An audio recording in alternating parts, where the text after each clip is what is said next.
Well, you wrote a piece before the State of the Union message called How We Got Economic Inequality and Why the President Needs to Talk About It. And in that piece, you said the president faces a choice of rhetoric on Tuesday night, but that choice is not just about political gamesmanship. There is an issue of simple credibility. It is a chance to speak to the people directly and gain what political momentum may be gained by telling the truth about economic equality. How do you think he did?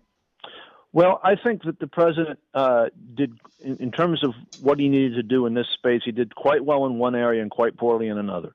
He told the truth about the fact that the challenge of economic inequality is basically about people's wages being stepped on, about suppressed wages, and that we need to raise wages and that we need to do it broadly in our society. That inequality and wage suppression is not simply a problem of the poor. It is a problem of the majority of Americans having declining and stagnant incomes. He was very good on that, and much better than I expected. But on the question that I think you were really leading with, which is the question of talking about the causes of inequality, about the fact that inequality didn't just happen, that powerful people in this country with influence over our politics made it happen.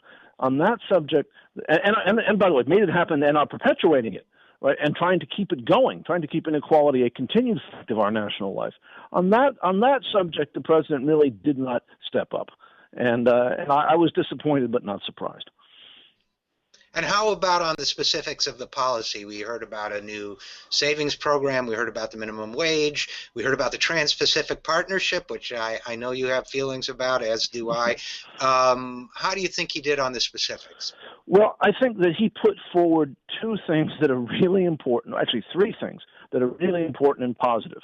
They were extending unemployment insurance for the long-term unemployed, the victims of the economic crisis, raising the minimum wage to $10.10 an hour nationally, and issuing an executive order to raise the minimum wage, to raise wages for federal contract employees to $10.10 an hour immediately.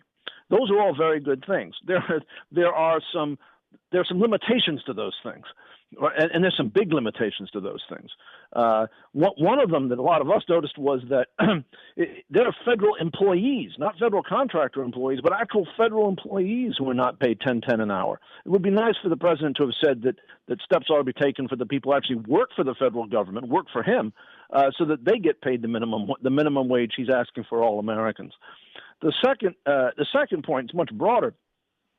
Is that the minimum wage, while the minimum wage helps all working people by raising the floor, we've got a wage stagnation problem that reaches right to the 90th percentile of our society. We need broad measures to raise Americans' incomes, and there's no way to get around that without talking about worker bargaining power and collective bargaining. And the president didn't do that. I think that's going to be a continuing conversation, because until we restore worker bargaining power, we're going to continue to have stagnant wages. So I think we're going to be coming back to that. And then you asked about the savings program that was announced in the State of the Union. There, the president was really good at identifying the problem that we've got a serious retirement security crisis in this country, that our pension system has largely collapsed. Once again, this comes to this issue of these things didn't happen by accident. The pension system didn't collapse as a natural act. Employers pulled back. Employers abandoned their employees around this question. But the solution he offers is really woefully inadequate. What the president should have been doing there is talking about two things. One is the need to expand Social Security, and the other is the need for employers to once again take some responsibility for their employees' retirement security. Then you talked a moment about trade. The president spoke very briefly about his trade agenda, about the Trans-Pacific Partnership and the idea of fast track. He was very brief and perfunctory about it, and But Well, just to jump in, if I was pushing a policy that was that unpopular, I'd be brief and perfunctory too. Well, yeah. What I was going to say, what I was going to say about that was, former Congressman Dave Bonya wrote in the New York Times yesterday that you can't be for raising wages and for expanding the NAFTA trade model. These are totally incompatible things, and it comes back to the consequences of not being clear about how did we get here. Because trade policy that was designed not to open up markets but to drive down wages, right? What is a critical aspect of what's happened to the American middle class. And so if you don't talk honestly about the causes, you're not going to be pursuing effective policy solutions.